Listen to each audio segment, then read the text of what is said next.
Les légendes de Mina Le Fur aux éditions Saint-Honoré. 11 février 2000. Cela fait maintenant 15 ans que je me cache dans cet abri.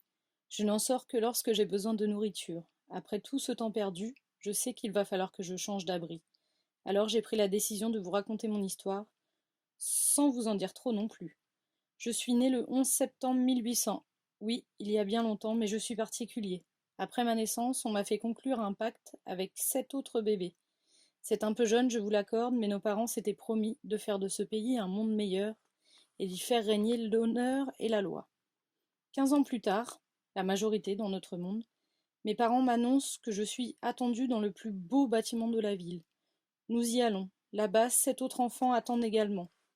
Tous me saluent comme si nous nous étions déjà vus. Je leur réponds par un signe de tête. Après nous être salués, nous nous avançons dans une grande salle avec un siège de couleurs différentes pour chacun de nous. Je prends place sur un siège vert sombre et nos parents nous expliquent notre rôle dans ce monde.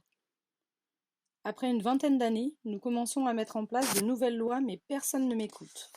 Je me renferme sur moi-même. C'est à partir de là que les choses deviennent plus sérieuses. Comme je disais, je me suis renfermée. Je n'ai plus qu'une chose en tête, prendre le contrôle sur les autres par l'esprit, en leur montrant des choses qui sont fausses.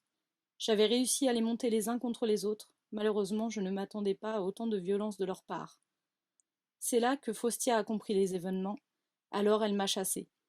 Je suis partie, mais certains maîtres ne s'étaient toujours pas remis de ce qui s'était passé, alors ils ont continué de se battre.